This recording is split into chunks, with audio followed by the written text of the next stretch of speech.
The following is an excerpt from the According to Metal podcast. Joining us on According to Metal on this episode. Now, if you're an old-time listener of the show, or even if you're new, you know that Biv and I are friends, and we are metalheads, and we listen to metal, we review metal, we talk about it. That's why we do the show. And even though we're both metalheads, we don't agree on much. Let's be real. A song that I will think is the weakest on an album, he'll think is the best. You know, it's just kind of how it works. But if you listened to the best of episode we did, the best of 2016, you got to hear that in the power metal category, without a doubt, there was no arguing between Biv and I. There was no, I don't know. This was unanimous, and it wasn't even close in my opinion, and I think I could speak for Biv when I say the same thing. By far and away, the power metal album of the year, one of the best albums we heard in 2016, and joining us on the show this week is Armin Alic from Almanac. You may have heard of them if you're an old-time According to Metalhead. You've heard of them quite a bit because they're one of our favorite bands, and they're absolutely killer, right? Killer stuff. And Armin was nice enough to join us on the program. So, Armin, welcome to According to Metal, my friend. Hi, guys. Thank you for having me. It's a pleasure to be with you and do an interview for According to Metal. Well, thank you so much. Now, as Jason just said, we both agreed that Almanac, the album Tsar was the album of the year, and it's been out only about 10 months, and just seeing the splash that it's made in the metal world, how is it, has it really hit you yet how big that album is and maybe will be as time goes on?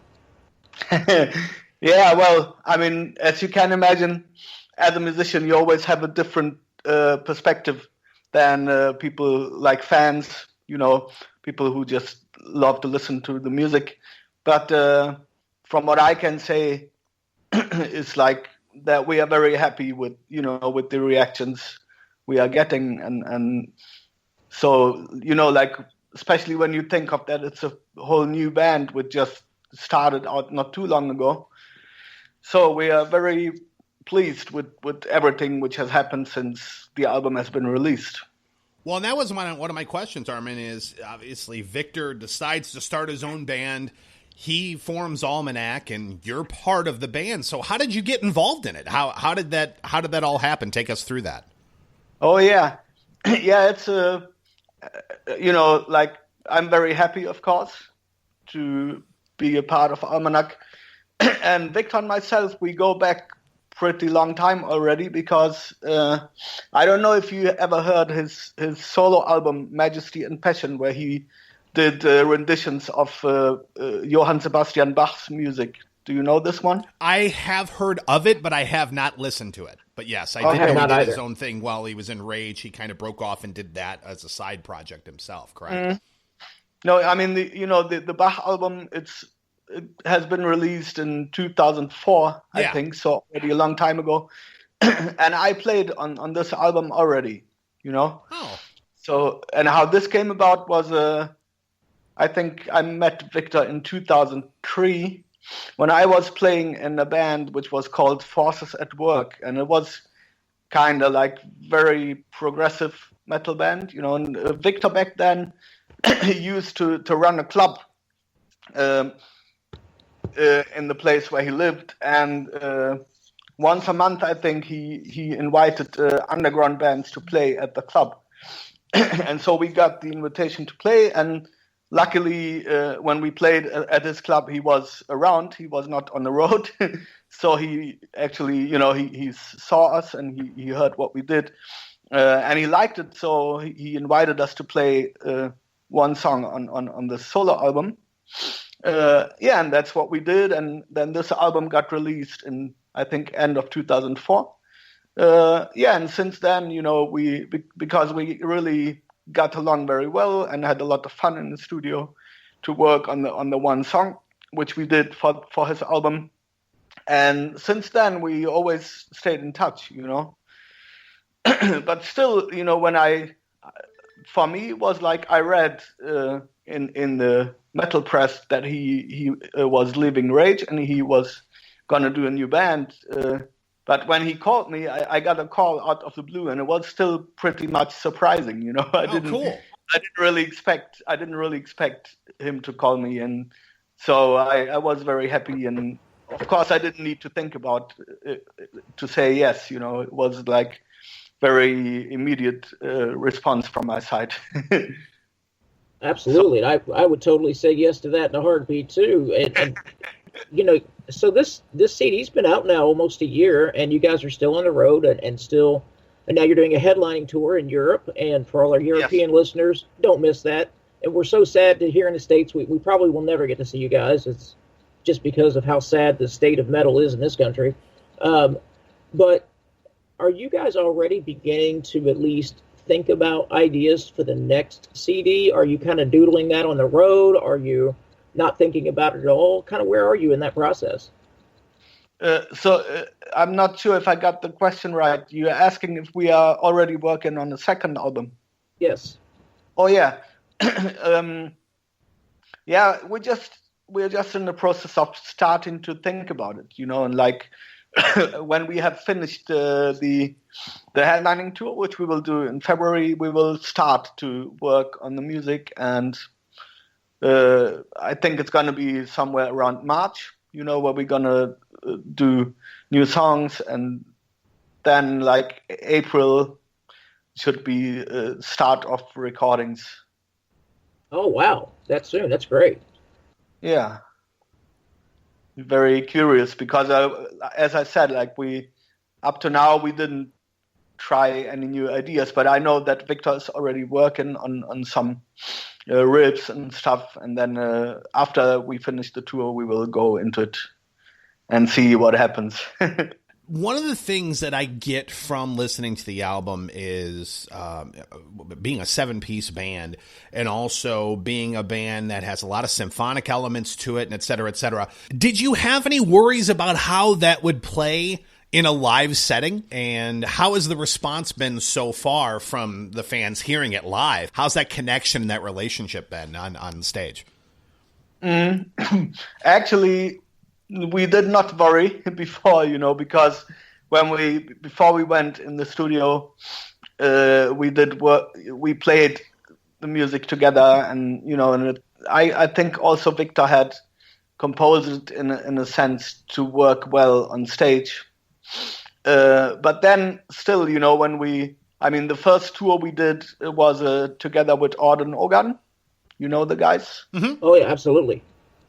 Yeah, and the tour started right the day when the album was released, and was so funny, just I think 2 or 3 days into the tour, we had people singing the lyrics along and stuff. So it was really amazing to see how good, how they really get into it and like it. And by now we have played about, I don't know, like 30 or 40 shows total. And the reactions are like really overwhelming, like more than, it's not like we as musicians, we don't think about it too much, before. But it's really beautiful to experience it, and also what we always do after the show, we like to go to the merch stand and talk with the people, and the reactions are like, really overwhelming and beautiful to us. Jason just mentioned, with that translation onto the stage with 7 musicians. Now, from a touring standpoint, what's it like? Most bands are made up of 4 or 5 musicians touring, and trying to keep that chemistry together is tough with just 4 or 5. But you have 7. What is that like on the road? Yeah, one thing which needs to be taken into account is that Enric, the guy who did keyboards and piano on the album, he did, so far he did not tour with us. So when we go on the road, we are 6. But basically, it's really, like very enjoyable because everybody in the band is, like very easygoing, and there's no, it's like really a lot of fun, and we always have a good time together. And especially, the moment when you go on stage and rock, there's a certain kind of energy which works very fine on stage and off stage. So it's really a lot of fun to be on the road with the band and boys and girls. Really cool. Sadly, as well as the feedback has been that you've gotten in regards to Tsar, there's probably a lot of people who haven't got a chance to hear it yet. And if we have some According to Metalheads who are listening to the show who have yet to listen to Biv and I say they need to check out the album, if you had one song that you would recommend that they would hear to get a chance to get an idea of what the sound of Almanac would be, what's the one song that you would have them listen to? Okay. That's not too easy, but I would go for the song Hands Are Tied. It's track number 4. Oh, okay. Yeah, because, it has like all of the elements which are crucial to our sound. And it's pretty much, straightforward. And yeah, I mean, I would pick this one. Now, one question I want to ask you, Armin, because there are certain songs that you hear from a band that just connect right away. When I first turned on the song Tsar, within the first minute and a half, I went, I guess I'll just say it, holy shit, this is great. I mean, it was just it just hooks you right away.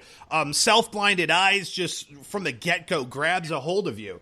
But one of the songs that really had to grow on me, and has now become one of my favorites on the album, is No More Shadows.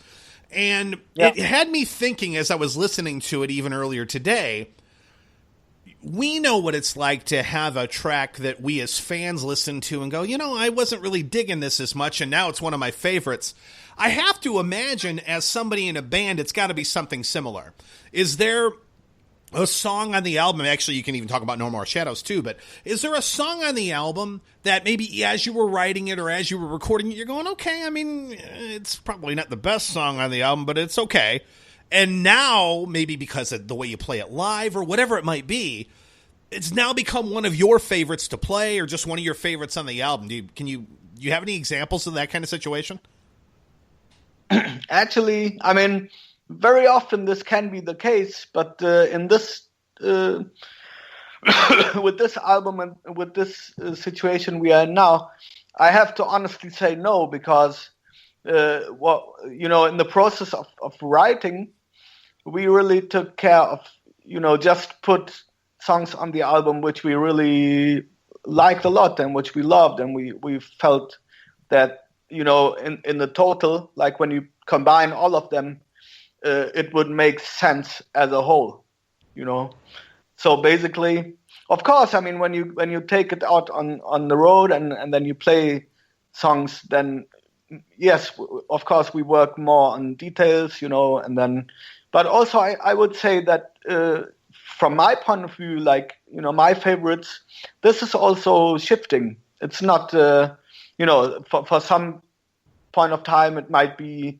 I named Hands Are Tied to listen to because this is one song which I really love a lot. But this is also changing. It's, for some point of time you have this song, and then a month later might be another one. But one song which I also like a lot. Is it Reign of Madness or is it Nevermore? Yeah, Reign of Madness. Yeah, Reign of Madness is really good, actually. I like this one too a lot because it's a bit different than the other ones, and it has a beautiful dark atmosphere to it, and this is also one of my favorites. But I guess if you would ask the other guys in the band, everybody would be saying something else, something different. So I don't know. I mean, like I said, we really tried to put an album together where all the songs, are strong, and we didn't have any leftovers. Well, and you can tell on the album itself. I mean, there is not. I mean, I shouldn't say every album because you guys don't have that. But Biv and I, because we do reviews all the time, there's a handful of songs on an album where you go, yeah, I could have done without that one. There's no filler at all on this album. I mean, that's why it's so good. There's not one song that I go, yeah, I don't see why they did that one. There's not one. So I can't disagree with your answer also, because there's not a song I skip when I listen to it. I can tell you that. So no, but thank you. It's very nice to hear that you perceive it that way. But that really was the goal, and we really didn't have like one or two songs left, because we put all of it on the album